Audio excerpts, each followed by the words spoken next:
नमस्कार, मैं हूं अमित पालित और मेरे साथ है मेरे सहयोगी पवन नारा। हम दोनों इस वक्त मौजूद हैं भारत मंडपम में और भारत मंडपम में इस वक्त G20 के थर्ड सेशन की शुरुआत हो चुकी है। दुनिया के 20 सबसे ताकतवर मुल्क के नेता इस वक्त मंथन कर रहे हैं कि आखिरकार इस दुनिया को और बेहतर कैसे बनाया जाए और कैसे जो लोग गरीबी से बाहर निकल सके और सभी मिलकर एक साथ तरक्की कर सकते हैं। बहरहाल उससे पहले कल जो डिनर हुआ था पवन, उसकी बहुत ही दिलचस्प तस्वीरें आई हैं और पवन के पास तस्वीर भी मौजूद है और उसके पॉलिटिकल मायने क्या है उसके भी हम बात करेंगे, क्योंकि नीतीश कुमार, इसके अलावा अर्जुन, हम देख सकते हैं हेमंत सोरेन है और साथ ही कुछ तस्वीरें बता देते हैं। प्रधानमंत्री नरेंद्र मोदी न सिर्फ भारत से रूबरू कराते हैं, कल विश्व ने हमारे भारत की लोकतांत्रिक व्यवस्था से भी रूबरू हुए। किस तरह से सभी राज्यों के मुख्यमंत्री पहुंचे, चाहे वो कांग्रेस हो या बीजेपी हो या बाकी कोई अन्य दल। यहां पर एक तस्वीर है, अगर मेरे कैमरामैन थोड़ा सा फोकस कर पाए तो, जिसमें आपको नीतीश कुमार, हेमंत सोरेन दिखाई देंगे, साथ में राष्ट्रपति द्रौपदी मुर्मू हैं। स्क्रीन पर आपको फोटो भिजवा देंगे, हम दिखाएंगे आपको। लेकिन ये केमिस्ट्री देखने में इंटरेस्टिंग है जब जो बाइडेन को प्रधानमंत्री नरेंद्र मोदी राष्ट्रपति की मौजूदगी में नीतीश कुमार से मुलाकात करवा रहे हैं और मुलाकात करवा रहे हैं हेमंत सोरेन से। सिर्फ एक तस्वीर नहीं है, ऋषि सुनक कल डिनर के दौरान बेहद उत्साहित थे, खुश थे और वो सभी उन कलाकारों के पास पहुंचे जिनको निमंत्रित किया गया था, जिसमें एक तस्वीर बड़ी दिलचस्प है। अगर आपको मैं ये तस्वीर दिखाना चाहूं, जिसमें सभी जो कलाकार हैं उनके साथ फोटो खिंचवा रहे हैं। इस फोटो में आपको ऋषि सुनक के साथ हेमंत सोरेन दिखाई देंगे, हिमाचल प्रदेश के मुख्यमंत्री सुक्खू दिखाई देंगे। यानी प्रधानमंत्री नरेंद्र मोदी ने वो न सिर्फ भारत दिखाया, भारत की लोकतांत्रिक व्यवस्था भी दिखाई। बिल्कुल पवन, देखिए लगातार ये सवाल उठ रहे थे कि क्या भारत में डेमोक्रेसी को लेकर राहुल गांधी अब भी विदेश दौरे पर सवाल उठाते हैं, लेकिन कल उन्होंने जो बाइडेन के साथ, जैसा कि हमने तस्वीरों में देखा, हेमंत सोरेन की मुलाकात करवाई, नीतीश कुमार की मुलाकात करवाई, इसी तरह से जो सुक्खू हैं, जो कि एकमात्र कांग्रेसी आप कह सकते हैं सीएम है जिन्होंने कल शिरकत की थी, उनसे भी मुलाकात करवाई। उससे जाहिर होता है कि प्रधानमंत्री मोदी बताने की कोशिश कर रहे हैं कि हमारे यहाँ जो पॉलिटिकल सेटअप है उसमें हर एक विचारधारा अलग अलग हो सकते हैं, लेकिन जगह सबकी है। बिल्कुल, और जब प्रधानमंत्री नरेंद्र मोदी वहां मौजूद थे तो वो अक्सर बताते हैं, जैसे तस्वीरें थी नालंदा विश्वविद्यालय के बैकग्राउंड पर जब राष्ट्रपति सभी मेहमानों को डिनर के लिए रिसीव कर रही थी, तब भी ये देखा गया कि प्रधानमंत्री नरेंद्र मोदी नालंदा विश्वविद्यालय के बारे में बता रहे हैं, कैसे हमारे यहाँ विश्वविद्यालय व्यवस्था थी। और वैसी ही बात हम समझ सकते हैं कि जब राष्ट्राध्यक्ष से मुलाकात करवाई होगी तो बताया गया होगा कि ये नीतीश कुमार हैं, ये जेडीयू से आते हैं, ये हेमंत सोरेन है, झारखंड मुक्ति मोर्चा से आते हैं, ये कांग्रेस से आते हैं। तो एक नैरेटिव है जो कहा जाता है कि लोकतंत्र खतरे में है, और एक सामने प्रत्यक्ष प्रमाण है, जैसे कहा जाता है कि विविधता में एकता है। यहाँ पार्टियों की विविधता देखकर अमेरिकन जरूर सरप्राइज होते हैं, जहां बाई पार्टीजन सिस्टम है, 2 पार्टियां हैं, और हमारे यहाँ राष्ट्रीय पार्टियां 5 हैं और बाकी गिनती करें तो 2,500 से ज्यादा पार्टियां हैं, जिनमें से कुछ पार्टी नॉन फंक्ट भी हैं। तो इतनी वाइब्रेंट डेमोक्रेसी है, 140 करोड़ मतदाता हैं। बिल्कुल, बिल्कुल वो वाइब्रेंसी कल डिनर पे दिखाई दी, प्रेजेंस के तौर पर और मेन्यू के तौर पर। बिल्कुल, देखिए जो तस्वीर आप देख पा रहे हैं, देखिए ये जो तस्वीरें हैं, ये जब तस्वीरें सामने आ रही हैं तो कहीं ना कहीं सवाल ये उठते हैं कि जिस तरह से हम अलायंस की बात होती है, इंडिया अलायंस की, क्या इंडिया अलायंस में कांग्रेस के सिर्फ अगर बात की जाए तो एक ही मुख्यमंत्री आए, सुखविंदर सिंह, जो हिमाचल प्रदेश से आते हैं। इसके अलावा आपने देखा कि उसके जो घटक दल है, जैसे कि स्टालिन की हम बात करें, डीएमके के जो मुख्यमंत्री है तमिलनाडु के, और तो इस रीजनल पॉलिटिक्स के अलावा अमित, अच्छा अब आपको तस्वीरें दिखा रहे जो प्रधानमंत्री मोदी ने ट्वीट किया है। तो प्रधानमंत्री मोदी ने जो तस्वीरें ट्वीट की है वो ट्वीट हम आपको दिखाने जा रहे हैं, किस तरह से प्रधानमंत्री मोदी की जो मुलाकातें हुई थी कल डिनर के दौरान। कई बड़े बड़े नेता उसमें तो मौजूद थे, लेकिन अलग अलग इलाकों से या अलग अलग क्षेत्रों से भी जो आते हैं उनकी तस्वीरें भी प्रधानमंत्री मोदी ने ट्वीट की हैं, और वो तस्वीरें इस वक्त हम आपको स्क्रीन पर दिखा रहे हैं। और ये जो डिनर की तस्वीर है वो अपने आप में ये बताती है कि किस तरह से, और प्रधानमंत्री ने एक वीडियो भी ट्वीट किया, वीडियो भी हम आपको अभी दिखा रहे हैं। और कल का जो डिनर का मौका था, एक आप कह सकते हैं इनफॉर्मल गैदरिंग थी, जहां पर तमाम जो मुख्यमंत्री आए थे देश के अलग अलग हिस्सों से, और इनवाइटेड जो मुख्यमंत्री थे, जिसमें कह रहा हूं कि तमिलनाडु के जो मुख्यमंत्री है स्टालिन, उनसे भी प्रधानमंत्री मोदी ने जो बाइडेन की मुलाकात करवाई। और इस मुलाकात में आप साफ देख सकते हैं कि प्रधानमंत्री मोदी जिस तरह से कंधे पर हाथ रख के सुखविंदर सुक्खू से बात कर रहे हैं, उनकी मुलाकात, उनको इंट्रोड्यूस करवा रहे हैं जो बाइडेन से, वो अपने आप में बताता है कि जो प्रधानमंत्री जो मोदी हैं उनका विपक्ष के विचारधारा से एक अलग कह सकते हैं कि मतभेद हो सकता है, लेकिन मनभेद उनका कहीं पर भी नहीं है। तो सबसे पहले प्रधानमंत्री नरेंद्र मोदी ने अपने ट्विटर प्लेटफॉर्म पर ये एक वीडियो शेयर किया है जिसमें वो G20 समिट के जो नेता हैं वो सभी मौजूद हैं, किस तरह से डिस्कशन चल रहे हैं वो वीडियो ट्वीट किया है। और 1 घंटे पहले जो प्रधानमंत्री ने एक तस्वीर ट्वीट की थी जिसमें सभी राष्ट्राध्यक्ष राजघाट पर पहुंचे थे, समाधि स्थल पर पहुंचे थे और सबके हाथ में वॉर था। तो सोचिए, वैश्विक शक्ति भारत के सबसे बड़े ब्रांड एम्बेसडर्स में एक गांधी को नमन कर रही थी। तो ये तस्वीरें हैं। इसके अलावा संदेश जो हम बोलते हैं ना, इंक्लूसिव, सबका साथ सबका विकास, जो गांधी की जो विचारधारा है, शांति, पीसफुल वे फॉर एवरीथिंग, यानी आपको एक शांति का पथ लेना चाहिए किसी भी कॉन्फ्लिक्ट को हो। लेकिन सबसे बड़ी बात है कि प्रधानमंत्री मोदी ने जो डिनर के दौरान विपक्षी पार्टियों को और साथ ही साथ जो विपक्ष के तमाम मुख्यमंत्री उनको साथ में लाकर एक जगह पर इकट्ठा किया, वो भी एक बहुत बड़ा संदेश गया पूरी दुनिया के लिए। हमारे साथ तमाम हमारे मेहमान भी जुड़ गए हैं। हमारे साथ पूर्व विदेश सचिव शशांक जी जुड़े हैं। शशांक जी, देखिए, डिप्लोमेसी की तो बात करेंगे, लेकिन कल जो हम कह सकते हैं कि अंतर्राष्ट्रीय पटल पर एक जो हमें घरेलू डिप्लोमेसी देखने को मिली, जहां पर अलग अलग राज्यों के जो मुख्यमंत्री आए हैं, जो कि नॉन बीजेपी पार्टी से आते हैं, स्टेट से आते हैं, जैसे कि नीतीश कुमार हो गए, हेमंत सोरेन हो गए, स्टालिन हो गए, सुखविंदर सुक्खू आ गए। ये एक मैसेज, बहुत बड़ा मैसेज जो है प्रधानमंत्री मोदी ने कल पूरे दुनिया के सामने दिया है। देखिए, ऐसा है कि जो विदेश सरकारें हैं, अमेरिका हो, इंग्लैंड हो, फ्रांस हो, उन सबको मालूम है पूरे तरीके से कि भारत के अंदर किस तरह की लोकतांत्रिक प्रणाली मजबूत है। ये बात और है कि कहीं चाहे एनजीओज हो, चाहे और ग्रुप्स हो, जो इन्फ्लुएंस होते हैं, ऑपोजिशन पार्टीज हो या और ऑपोजिशन ग्रुप्स भारत में है, तो वो हो सकता है कभी कभी ऐसा वहां पर वार्तालाप करते हो कि भाई कुछ कमी आ रही है, जो पहले उनको मिलती थी ज्यादा अहमियत, वो अब नहीं मिल पा रही है। तो वो उसके दिखाने के लिए भी प्रधानमंत्री मोदी ने जो सब विदेश, जो भी हमारे नेता हैं और पार्टीज के, उन सबको मिला के रखा है और ये बहुत अच्छी बात करी है। तो मेरे ख्याल से अगर किसी तरह का डाउट रहा भी हो, कोई शक शुबा रहा भी हो किसी राष्ट्राध्यक्ष के मन में, तो वो इस बात से दूर हो जाएगा। लेकिन मुझे कोई शक नहीं है कि उनके एम्बेसीज हों, चाहे उनके अपने और तरीके हों, वो सब मालूम होगा उनको कि भारत में कितनी मजबूत लोकतांत्रिक प्रणाली है।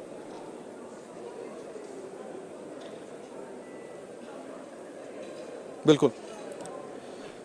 अच्छा पवन, आपका भी एक सवाल था। बिल्कुल, एसटी मुनीर साहब हैं, पूर्व राजनयिक, हमारे साथ जुड़े हुए हैं। सर, हम आपसे समझना चाहते हैं, G20 की साइडलाइंस पर जो रेल रूट और रेल एंड सी लिंक की बात की है, जिससे भारत, यूएई, इटली, फ्रांस, पूरा यूरोप और अमेरिका तक कनेक्ट होगा, ये किस तरह से एक गेम चेंजर परियोजना साबित हो सकती है, भारत के लिए अचीवमेंट साबित हो सकती है, खासकर तब जब चाइना एक अपना बॉर्डर और बना रहा है, लेकिन दोनों के अप्रोच में बहुत बड़ा फर्क है।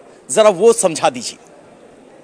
देखिए, अप्रोच में जो फर्क है उसको जयशंकर ने भी बहुत जगह कहा है और मोदी जी ने भी बहुत जगह कहा है कि कोई ऐसा प्रोजेक्ट नहीं होना चाहिए जो सॉवरेनिटी को इंटरफियर करे। उसका इंडिकेशन सीधा था कि जो BRI प्रोजेक्ट है वो और देशों की सॉवरेनिटी को इंटरफियर करता है, खासतौर से हमारे लिए पाकिस्तान ऑक्यूपाइड कश्मीर जो है उसमें। दूसरा, उन्होंने जो पॉइंट किया था कि वो कंट्रीज को डेट से बर्डन नहीं करे, उसको उनके ऊपर लोन का बोझ नहीं लाद दे। तो ये दोनों बातें डिस्टिंक्टली ये अंडरलाइन करती है कि ये जो प्रोजेक्ट होगा ये BRI से अलग प्रोजेक्ट होगा और एक तरह से ऑल्टरनेटिव हाईवे होगा जो कम्पीट करेगा BRI से। BRI ने पहले ही यूरोप से जोड़ लिया है अपने आप को, सेंट्रल एशिया से होते हुए, इसलिए ये एक ऐसा प्रोजेक्ट होगा जिसमें एक ऑल्टरनेटिव रूट बन जाएगा यूरोप जाने के लिए, लेकिन चीन से नहीं, वो भारत से होगा। उसमें जो बड़ी अड़चन आएगी, अगर रेल रोड बिछाई जाए तो पाकिस्तान और ईरान दोनों से उसको जाना होगा और उसमें दिक्कतें आएगी। हिंदुस्तान, भारत को भी दिक्कतें आएगी, उसमें अमेरिका को और सऊदी अरेबिया को भी थोड़ी बहुत दिक्कतें आ सकती है। इसलिए जो ऑल्टरनेट निकाला है वो सी रूट से भारत से लेके सऊदी अरेबिया तक और उसके आगे रेल रोड चला जाएगा। बहुत बड़ा प्रोजेक्ट है, एक आइडिया है, अभी इसको एक्सप्लोर करना है। ह्यूज इन्वेस्टमेंट की उसमें जरूरत होगी, कहाँ से पैसा आएगा, कब लगाएगा, ये सब देखना पड़ेगा। बताया कि एक आइडिया है, उसको एक्सप्लोर करना है। लेकिन एक आइडिया ये भी था कि आखिरकार किस तरह से G20 को सफल बनाया जाए, जहां पर कि एक G7 ब्लॉक था, एक रशिया और चाइना का ब्लॉक था जो यूक्रेन और उसकी समस्या को लेकर लगातार एक दबाव पड़ रहा था। लगता है क्या लीडर्स डिक्लेरेशन आएगा। भास्कर बालकृष्ण जी, एक बात बताइए कि जो डिक्लेरेशन आया है, एक बहुत ही मुश्किल काम था जिसको भारत के डिप्लोमेट्स ने और साथ ही यहाँ की लीडरशिप ने पूरा किया, और शायद ये मुमकिन नहीं होता अगर इसमें प्रधानमंत्री खुद इसमें आकर हस्तक्षेप नहीं करते और लीडर से बात करते हैं। ये तो डिक्लेरेशन, ये अचीवमेंट है टीम इंडिया का। हालांकि प्राइम मिनिस्टर खुद इसमें काफ़ी एंगेज हुए हैं, लेकिन हमारी जो डेलीगेशन है वो इंडोनेशिया, साउथ अफ्रीका, ब्राज़ील जैसे दोस्तों से मिलकर ये अचीवमेंट हुआ है। और इसमें ये खास बात है कि जो बाली डिक्लेरेशन में है, जो रेफरेंसेस है यूक्रेन और रशिया को, वो नेगेटिव टर्म्स में था, कंडमनेशन, रिग्रेट वगैरह। इस बार डिक्लेरेशन पॉजिटिव टर्म्स में लिखा गया है, लैंग्वेज जैसे upholding international order, rule based order वगैरह। तो ये पॉजिटिव लैंग्वेज में अगर हम ये रिफ्लेक्ट करेंगे कॉन्फ्लिक्ट को, तो about what is desirable in international relations, तो इसमें बहुत मुश्किल होता है किसी भी डेलीगेशन को ऑब्जेक्ट करने के लिए। वैसे तो ये जो अभी कमेंट्स आ रहे हैं मीडिया में, ये कह रहे हैं कि ये वेस्टर्न यूएस एंड यूरोपियन वो शायद थोड़ा मॉडरेट किया उनके पूर्व राजनयिक प्रभु दयाल जी भी हमारे साथ जुड़े हुए हैं। प्रभु जी, इस वक्त G20 का एक सेशन है, जो आखिरी सेशन है वो चल रहा है। इसका अगर हम आकलन करें, क्योंकि अब लोगों में उत्सुकता ये है कि G20 से हमने हासिल क्या किया, कितना सफल आयोजन अभी तक आप मानते हैं, और क्या भारत के सामने जो एक कंसेंसस बनाने की चुनौती थी, global one world one family की जो हम बात करते हैं, क्या हम वो अचीव कर पाए? मेरे विचार में जो सबसे बड़ी बात हमने हासिल की वो ये कि हमने करके दिखाया जो हम चाहते थे करना। इसमें कोई दो राय नहीं हो सकती कि ये G20 समिट भारत की एक बहुत बड़ी सफलता है। इसकी जितनी तारीफ की जाए वो कम है। प्रधानमंत्री मोदी जी एक हैंड्स ऑन प्राइम मिनिस्टर हैं, और मैच जीतने के लिए एक अच्छा कप्तान होना चाहिए जो अच्छी टीम बनाए। तो पीएम मोदी जी ने एक इतनी अच्छी टीम बनाई, उसने बिल्कुल बेहतरीन तरीके से काम करके दिखाया।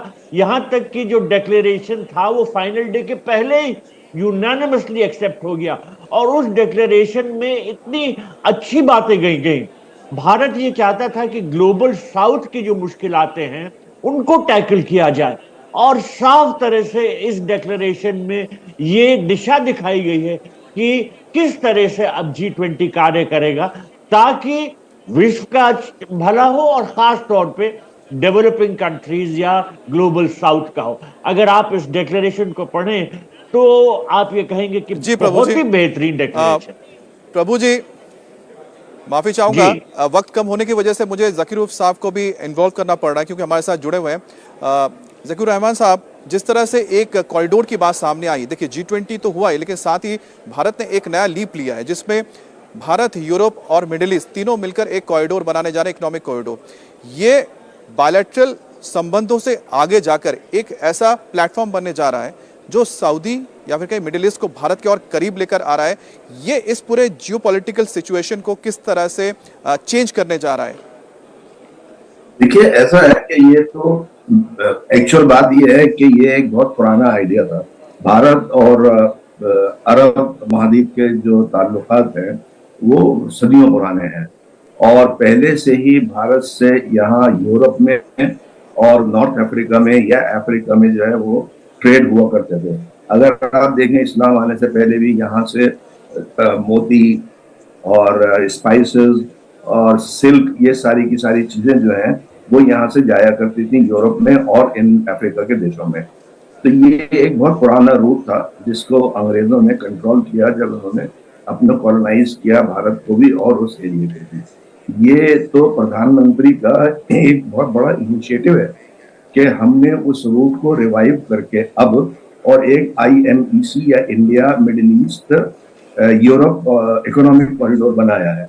ये एक इतनी इम्पोर्टेंट डेवलपमेंट है कि उसमें जो BRI वगैरह जो है वो तो एक अलग चीज है, लेकिन ये भारत का जो हमारा ट्रेड है उसको आगे बढ़ाएगा, और उसके अलावा एक मल्टीलेटरल एंगेजमेंट, और उसके साथ साथ जो यूरोपियन देश हैं उन लोगों को और हमारी तिजारत को आपस में फरोग देगा। ये एक बहुत इंपॉर्टेंट इनिशिएटिव है जो इकोनॉमिक डेवलपमेंट के लिए, क्योंकि ये कनेक्टिविटी को एनहांस कर रहा है। यहाँ से आप देखिए कि ये बाई शिप रास्ता बनाया है उन्होंने यूएई तक, और फिर यूएई से सऊदी अरबिया, और सऊदी अरबिया से जॉर्डन, जॉर्डन से इजराइल हैफा, और फिर वहां से वो यूरोप की तरफ जाएगा। तो ये एक बहुत बड़ा इनिशिएटिव है जो आज से 1 साल या 1.5 साल पहले इंसान सोच भी नहीं सकता था।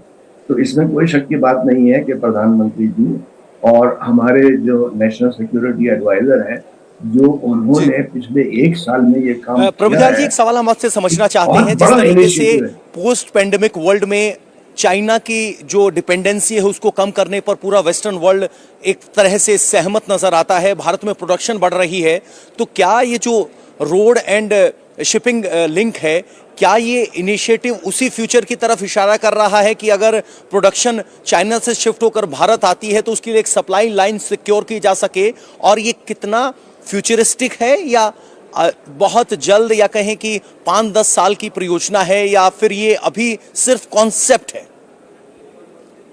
कॉन्सेप्ट से ये अब बहुत आगे जा चुका है। अब ये इस फेज में आ गया है कि इसको रियलाइज किया जाएगा और इसके नतीजे बहुत दूर तक जाएंगे।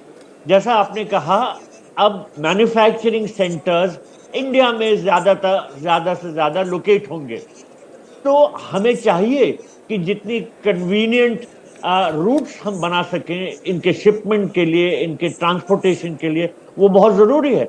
और एक बहुत बड़ा कदम उठाया गया है खास तौर पे यूएई और सऊदी अरेबिया के साथ, ये जो कॉरिडोर अब बनाया जाएगा। और जैसा आपने कहा कि जैसे चीन का वो ब्रिक्स है, वो BRI था, और उसके अलावा जैसे चीन कोशिश करता है कि सिर्फ उसी के कंट्रोल में सब प्रोडक्शन रहे, उससे अब बहुत हट के बात होगी। मेरे ख्याल में चीन की आंखों में ये जो अचीवमेंट्स हैं ये अब चुभ रहे हैं। उनको, चीन को अच्छा नहीं लग रहा है कि किस तरह से इंडिया की इंपॉर्टेंस अब बढ़ती जा रही है और ग्लोबल प्रेजेंस ऑफ इंडिया इतनी ज्यादा होते जा रही है।